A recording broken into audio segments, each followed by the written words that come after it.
In this lecture, I will explain you about the shaping process of plastics or for plastics. What is shaping process? Shaping process means produce different products, produce different products, and plastics is the main engineering material for producing different products. Like you have mobile covers, and all the mobile covers are made of plastics, and then you have dispenser bottles of water. All these bottles are made up of plastics. Normally you use different products in your daily life, and most of the products, like around 75% products, are made up of plastics in our daily life. And this plastic is made up of, or it is a polymer, and polymer is made up of monomers. What is monomers? I will explain this monomer with the help of the by using the example of metal. In metal there is one cubical block, and in one cubical block atoms are arranged in different definite pattern, or the distance between the atoms are defined distance, like equidistance from here to here and here to here.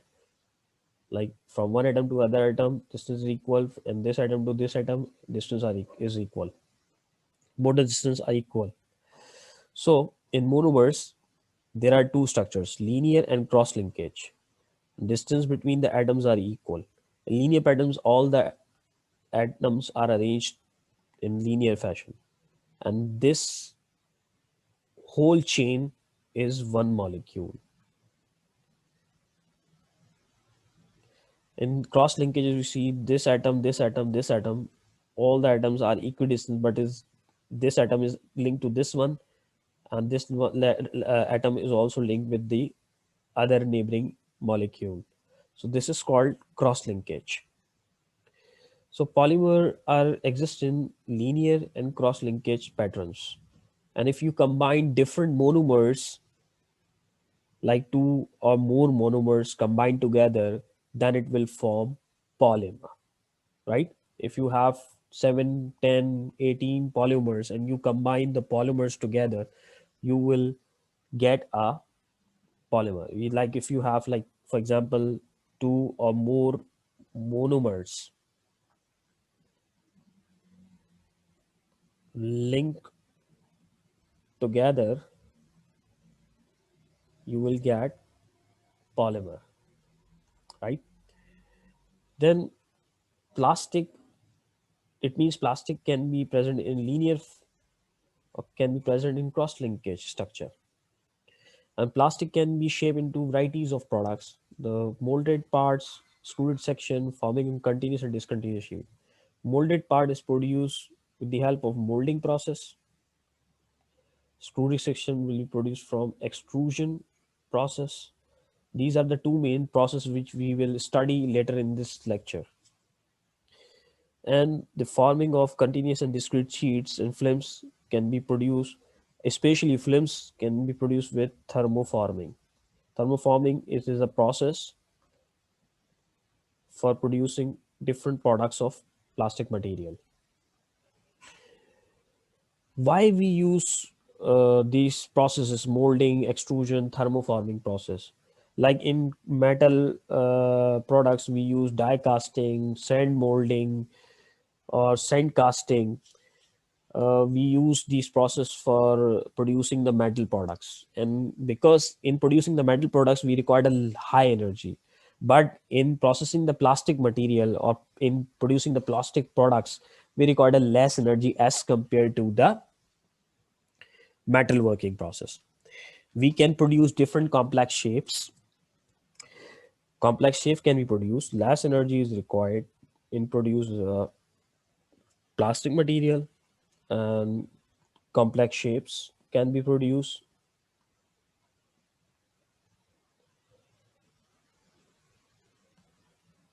right? And one more thing, no painting is required. Like no painting is required because normally if you see you have a metal part, you casted one metal part, then you have to apply some galvanizing layer or some paint layer to protect it from the environment. So In case of plastic, you can't or you don't need any painting or any galvanizing process to protect the plastic product.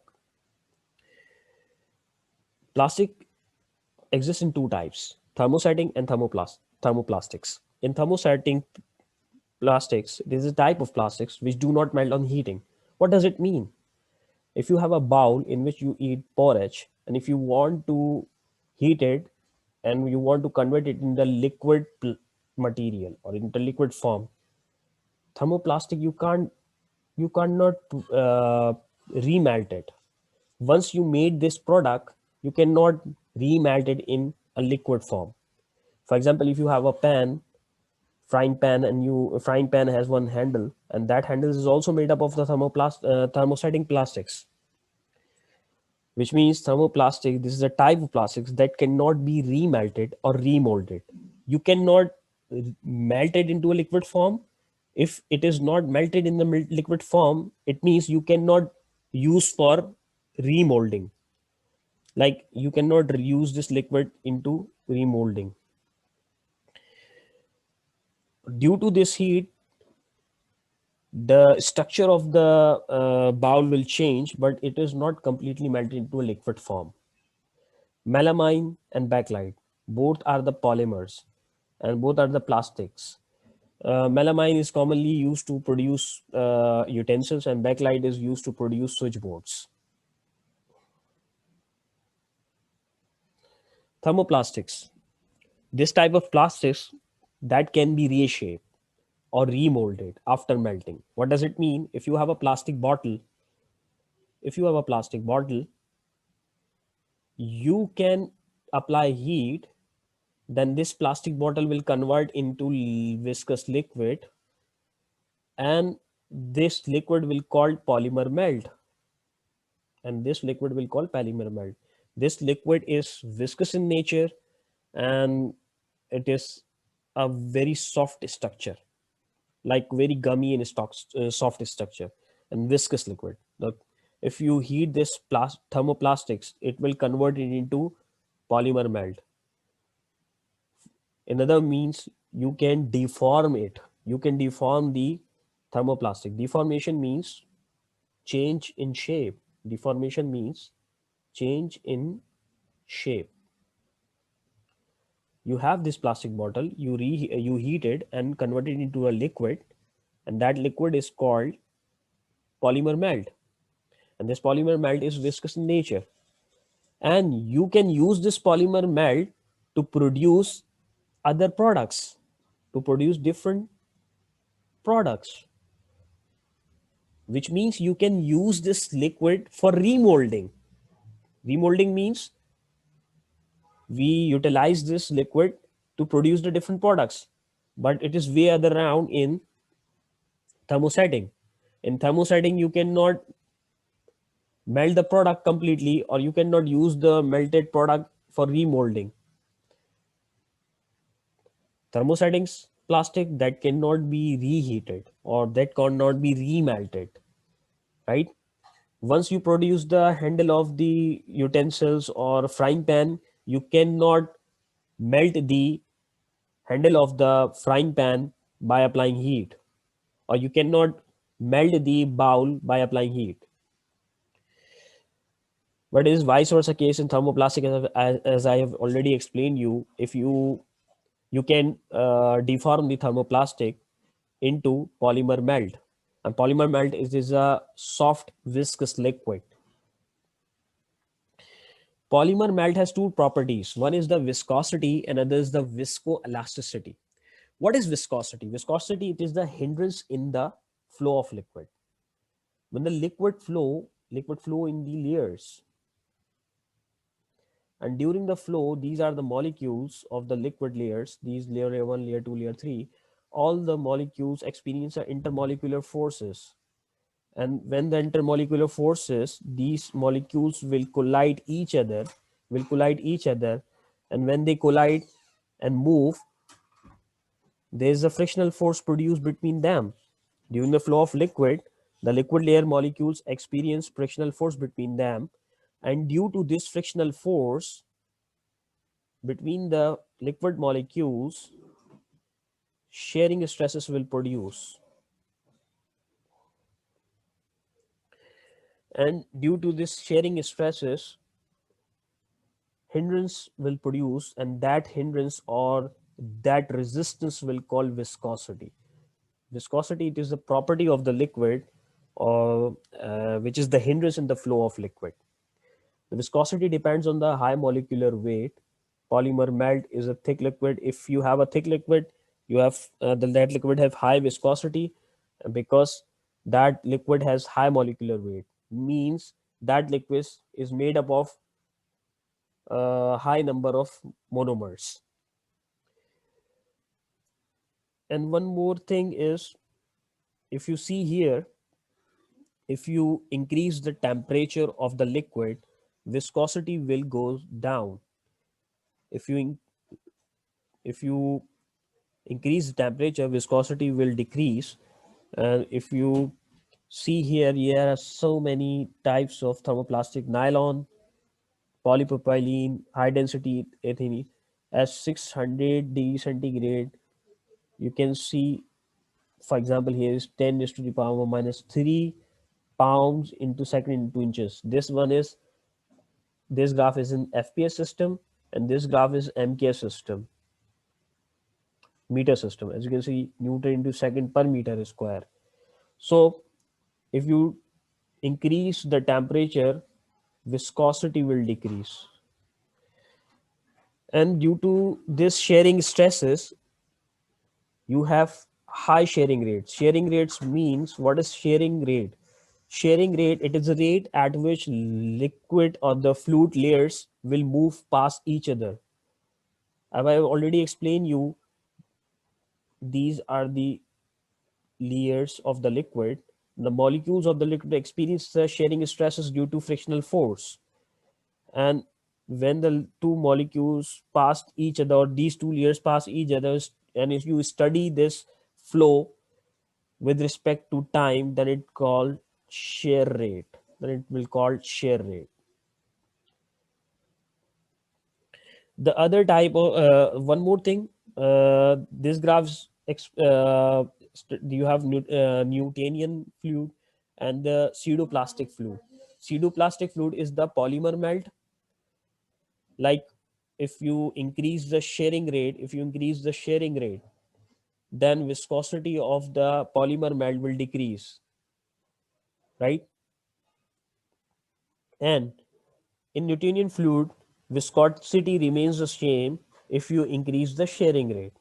Like, shearing rate will only affect the polymer melt. Polymer melt, which is pseudo plastic fluid.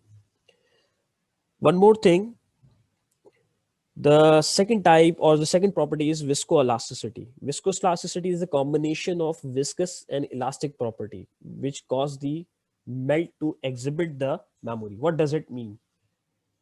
It means this polymer melt has viscoelasticity. This polymer melt has viscous property as well and elastic property as well. For example, if you have this spring and you apply the force and release this force, if you apply this force, it will compress.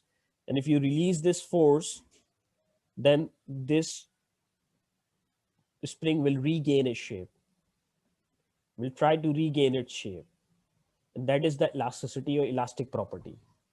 So polymer melt has one property called viscoelasticity. Like, as I've already told you or they explained you, the polymer melt is viscous in nature, like hinders in the flow, and it has the elastic property as well. You see this picture, this is a die, this is a flow of polymer melt. Polymer melt will flow in this direction and it passes through the orifice of the die. Orifice has less area as compared to this, but when the polymer will flow through the orifice die, inside the orifice die, this liquid has less area, and when it passes through the orifice die, after the orifice die, this part will try to regain its shape as it is was as it has in a before. Like, for example, the flow is like this. if you see here, this is orifice, liquid flow here, here, here, and go inside the die orifice. And when it passes through the orifice, it will try to regain its shape, means it will try to achieve this diameter.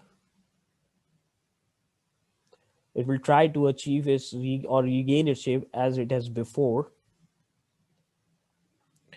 So if you see, like when the polymer passes through a die orifice and regain its shape, that is called the viscoelasticity. That property is called the viscoelasticity. That property is called viscoelasticity. And die shallow in extrusion, what does it mean? This is die orifice diameter dd, and this is the extrudate, means this is the final product or the form shape which is called extrudate, and it has diameter dx. And if you take a ratio between dx over dt, then you have one more factor come in the result, that is called die shallow ratio.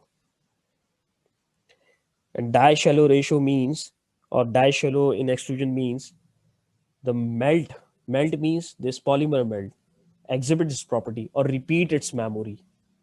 Repeat its memory means it will try to regain its shape. It will try to regain its shape. This is all about the, like one more thing, one example is you normally use in, so in large machine, in you can see in your fluid mechanics lab, you have so many machines, and under the machine there is some dampers. There are some dampers is normally used, and these dampers are made up of viscoelastic material, are made up of viscoelectric material. Like there's some foundation, and inside the foundation there are polymer melt, and this polymer melt will act as a damper, because damper will absorb energy or will absorb vibration. This is all about the polymer melt. In this topic, I will explain you about the extrusion process. Extrusion is a highly versatile process used for producing different types of plastic products. Extrusion is a compression process. I will explain, you can use this process to produce a large volume of plastic products, and it is highly used in plastic industry. I will explain this extrusion process with the help of this setup. It is easy to understand the process. This is a cross section of extrusion apparatus, the extrusion machine. Extrusion machine has one barrel. Inside the barrel, there is a rotating screw, and rotating has screw, as you can see along the length. The area of the screw is changing. As you can see from here to here, area is increasing. As you can see here. One more thing, a barrel, on the periphery of the barrel, there are some heaters are using. This is one hofer. Is act like a funnel, or you can insert the raw material through this hofer inside the barrel. And this screw is rotating with the help of one motor. And at the end of this apparatus, there is one die which is used, and the shape of the final product will depend upon the shape of the die. The shape of the final product will depend upon the shape of the die.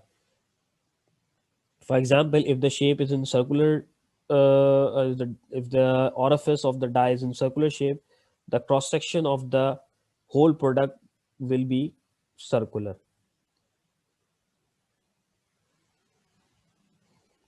The cross section of product will be circular.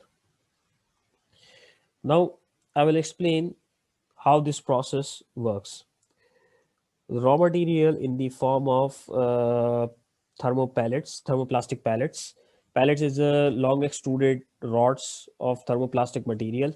Normally, extrusion in the extrusion process, thermoplastics are used. And these pallets are used. Pallets is the extruded long rods, solid rods, and in the process it is chopped into different pieces, small pieces. Sometimes granule or powder are placed into the hofer, and this raw material is fed into the barrel. The barrel is equipped with the one helical screw, and that blends the pallet and forces them to move forward towards the die, right? The screw action also build up pressure inside the barrel. When the screw rotates, the friction is produced between the polymer melt. As I've already explained you, when the thermoplastic melt, uh, it forms a polymer melt. And how this thermoplastic will melt in the barrel. Over the periphery of the barrel there are some heaters, and this heater will provide the heat energy, and due to this heat energy this raw material will melt, and this raw material will flow towards the die with the high velocity and pressure. If this screw will rotate, this is a screw will produce a frictional force and develop pressure at the end of this, or at the tip of the screw. Pressure will develop. This is the function of the screw. Actually, if the screw has three sections: feed section, compression section, and metering section. In feed section, the pallet fed into the pallet is the pallets or granule powder is fed into the barrel from the hofer into the central region of barrel, and preheated with the help of this heater. And when the screw rotates, because during the process the screw is continuously rotating, and due to rotation, the this rotation will forces the material will flow forward, will flow in forward direction. When the polymer melt will flow in forward direction, there are some more heating source are installed over the periphery of the barrel, and this polymer weld will continuously getting heat and form a homogeneous melt. Homogeneous melt means the thickness of the polymer melt will uniform. Thickness will be uniform in flow. Thickness of polymer melt is uniform. Homogeneous means uniform. In compression section, the actual melting of pellets take place. As I've told you, the pellet will melt completely and form a homogeneous melt. Means thickness of the polymer melt is uniform, and thermoplastic will melt and forms a polymer melt. Right. This blue section is polymer melt. This circular represents the pellets or granule or powder. In fact, you can add a powder.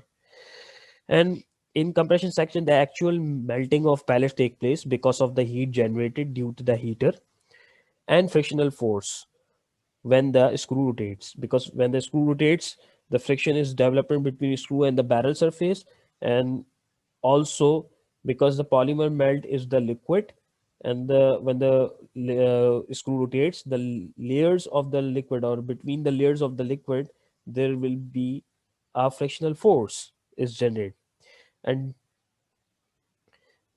this screw will force the material to flow in the forward direction towards the die, and the material is compressed due to this rotation. In the metering stage, this this pumping is increased. As you can see, here is less depth. I will explain you why it is less. As you can see, DC is the depth, because depth is decreasing, and due to decreasing in depth of due to decreasing in depth between the barrel and the screw surface is decreasing in forward direction, and due to decrease in depth, pressure is increasing, and we need a high pressure. and pressure is increasing, and we need a high pressure in forward direction. So this screw has three sections: feed section, compression section, metering section. In feed section, pellets are fed into the barrel and preheated. In the compression section, heating source will provide heat to the pellets, and pellet will convert it into the polymer melt, and polymer melt will get the frictional force by the rotation of the screw, and due to this rotation the polymer melt is compressed. And in metering section, this polymer melt will force to move further in towards the die with high pressure, because the depth between the barrel and the screw is decreasing. The barrel inside diameter is 25 to 150 mm depending upon the apparatus or machine size, and the length to die ratio means the length of the barrel and the die of the barrel ratio is about 10 to 30. It is the ratio, barrel ratio. One more thing, when these pallets are fed into the hofer, these along with this pallets, some colorants and ultraviolet inhibitors are included. These are the agents. Colorant produce the paint or produce the color inside the product, because if you need a pink color or red color product, you have to add colorants of the same color, right? Colorants is a coloring agent, and this coloring agent is fed into these hofer along with the pellets, and it gives the color to the final product. And ultraviolet inhibitors, it is used to remove the contamination and improve the property of the final product, because this pallet maybe some have some contamination present in the pallets, so this ultraviolet inhibitors is used along with the pallets during the extrusion process. When there are some additional attachments, if you see there are some additional attachments uh, in the machine. These are the additional attachments. The additional attachments are the screen pack. This is the breaker plates, this is the filters, and this is the breaker plates. And breaker plates and filter, as if we combine this breaker plate and filters, the assembly will called screw pack. There are few additional attachment in the machine, and that attachments are called screw pack. In this screw pack there are some breaker plates and filters, and these breaker plates will increase the back pressure. These breaker plate these breaker plate increase the back pressure, and back pressure is important for proper mixing. Back pressure is very much important when the material goes into the die. Before going to the die, there is some hindrances or attachment inside the machine. When the liquid is strike with the plates, that plates will produce the back pressure, right? And back pressure, this back pressure which is producing by the breaker plate is important for proper mixing. And one more thing, the filter is attached, and then the filter and inhibitors are used to remove all the impurities and contamination from the final product. As I've told you, the screen pack are reinforced by a breaker plate and filters. The plate will or assembly also serve to create back pressure in the barrel. The back pressure gives the proper uniform melting and proper mixing of the molten plastic, because during the plastic there is a opportunity, or there's a condition like lumps can be formed. Lumps is the hard solid thing, or hard solid thing can be formed inside the barrel, and this hard solid thing can be of plastic material. So this breaker plate is very much important to produce the back pressure, because due to back pressure, proper mixing and melting will occur. This process has some important parameters. Like one is the temperature of the plastic is important. I will write here. Process parameters are very much important. One is the melting temperature. What is the melting temperature of plastic? Because we use a different thermoplastic, and different thermoplastic have different melting points and different melting temperatures. Speed of the screw, normally speed is of the screw is 60 revolution per minute, is rotational speed. The type of the die is used. We can use so many types of die, like die, or this part is the orifice. This part of the orifice, we call it a die orifice. This is die orifice, and die orifice determines the cross section of the final product. For example, if you are producing a tube, so the die orifice should be circular in shape. Die orifice should be circular in shape if you are producing a cylindrical rounded tube. So type of die is very much important, because the shape of the final product would depend upon the, or depends upon the shape of the die. Cooling is a important factor, because in the die, when the product is produced and the final product is called extrudate, the product which is produced through the extrusion process, that is called extrudate. And you can cool this extrudate by blowing air through air pipes, through air fan. You can cool down this extrudate with the help of air, or sometimes you can place this extrudate into the water tub. So cooling medium is very much important. You have to cool the extrudate, uh, because if you cool it properly, you can save your product for shrinkage and distortion. Shrinkage is sudden solidification. You don't need sudden solidification. Sudden solidification of material inside the die will cause shrinkage. There are some parameters I will explain you, and there are some die configuration and extruded parts. There are three types or three profiles: solid profile, hollow profile, and wire cable. Uh, as I've already explained you, the die configuration has three configuration extrusion process: solid profile, hollow profile, and wire and cable coating. What happens in the solid profiles? By using solid profiles, you can produce solid rounded shapes, and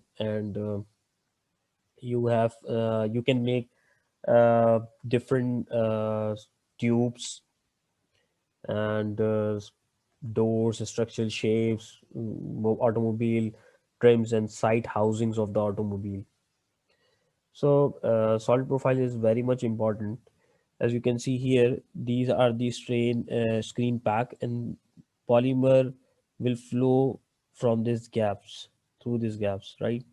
The screen, the one of the important function of the screen pack, it will uh, make the flow in a straight line, or it will allow the polymer to flow in the straight line. A screen pack will allow the polymer melt to flow in a straight line. When it flows into a straight line, it passes through the die orifice and complete uniform extrudate will form. Extrudate, it is the final required product. It is the final required product. Solid profiles means this is the die and this is the extruded profile. And I've told you that shape of the die or the orifice shape of the orifice will determine the cross section of the final product. Means if you have this circular rounded tube, so you must have circular die orifice to produce this circular cross section tube. You can produce different shapes other than circular shape. For a square or for other shape, the die opening is designed with cross section. This is your extruded or required product, right? And to produce this product, you have die orifice in this shape. You have to make the die orifice in this shape. Why? Because the desired profile is different than the die orifice. This is the die orifice, and your desired product is different from the die orifice shape. Why? The effect of die swivel is to provide for shape correction, because if you have this die orifice, it could be like if you pass the molten material from this die orifice, sometimes you cannot achieve your desired profile because of the polymer melt property viscoelasticity. So you need a some different shape die orifice. You can produce a square cross section profile, rectangular profile. For a rectangular section profile, you can use the same die orifice. And for hollow die profiles, as you can see, uh, before the before the die, you need to fix one mandrel. You can produce pipes, tubes, hollow pipes, tube housings, or hoses, pipe hoses with the help of extrusion hollow profile dies. Hollow profile dies. The mandrel is placed before the die, and what happens or what is the function of mandrel? Inside the mandrel, there is one tube, and through this tube, air is supplied inside the die orifice to make the part hollow. To produce the hollow geometry, this mandrel is used, because inside this mandrel there is one air tube, and air is flow inside the die orifice and produce the hollow tube or hollow pipe or hollow housing. This is the only function of the mandrel, and mandrel normally attach before the die. For example, this is the screen pack. It directs the flow in a straight line. This is the hollow tube, and air will flow from this direction to this direction. And before the die, you will have a mandrel, right? You can fix mandrel here, right? And this is spider lag. Why it is a spider lag? This look like a spider. For example, if you have this, this is the kind of spider, and spider has so many legs, and there is a distance between two legs, so that is why it is called spider leg. It look like a spider legs. That's why this mandrel is called spider leg mandrel. And also this is the hollow in shape. This part is hollow in shape, and the material will flow from this part, and material will flow from this part and this part and towards the die, and air will flow from this direction through this pipe. One more thing, wire and tube coating. Wire and tube coating. What happens in the wire and tube coating die? There is a housing, like there is one copper wire, and as you can see, normally wire is coated with some insulation. So uh, you can make a bond of insulation over the surface of this wire. So how you can produce the insulation, or how you can apply the insulation over the wire? This is wire and this is the coating. For this type, you will use one vacuum seal, and the die has core tube. This is core tube, and core tube is attached before the die section. As you can see, you can assemble. This is the die section.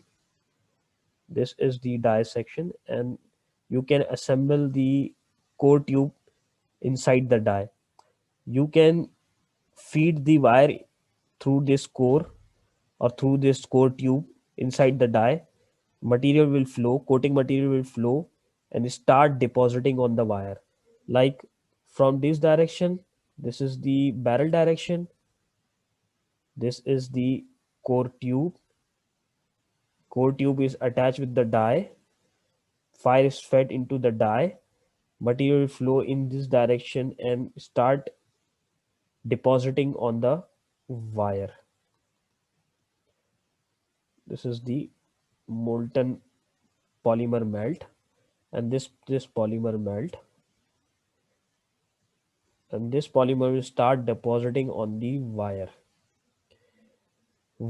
And one more thing, this is the hollow section where one chamber is normally given inside this tube. Why it is so? You need to create a vacuum inside this tube or inside the die for proper adhesion. Proper adhesion. Adhesion means this coating will deposit or will attach on this wire. So for proper adhesion, you need a vacuum inside the tube and inside the die.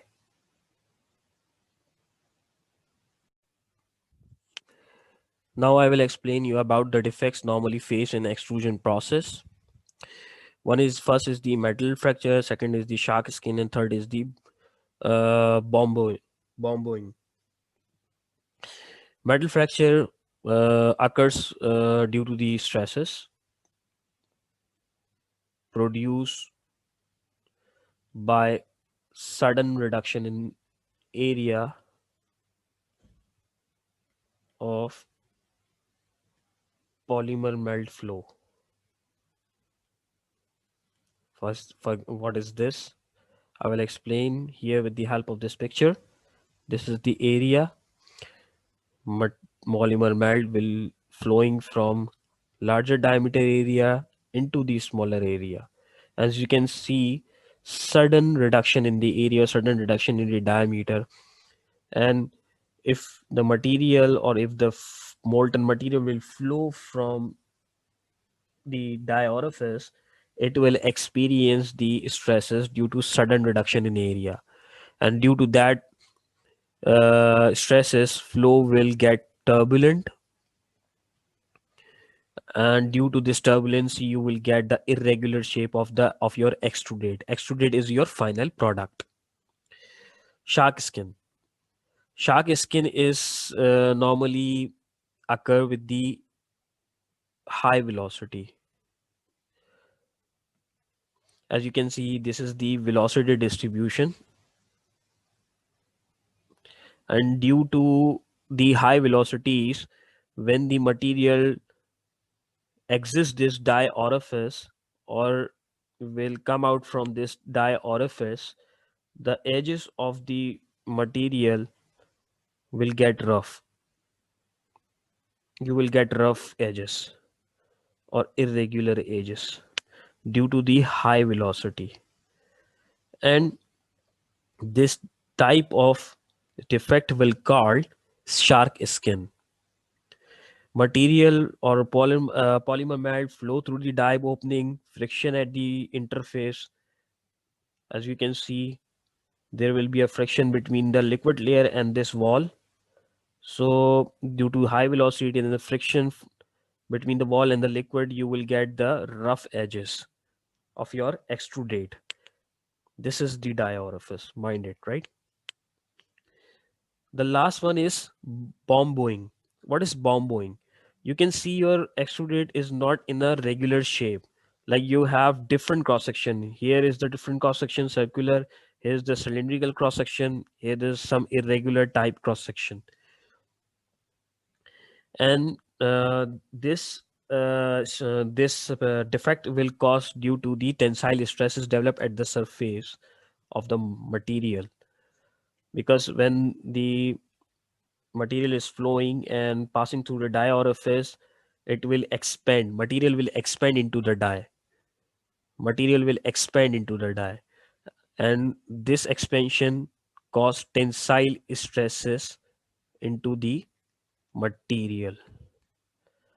And due to this tensile stresses, you will get a irregular cross section of your extruded.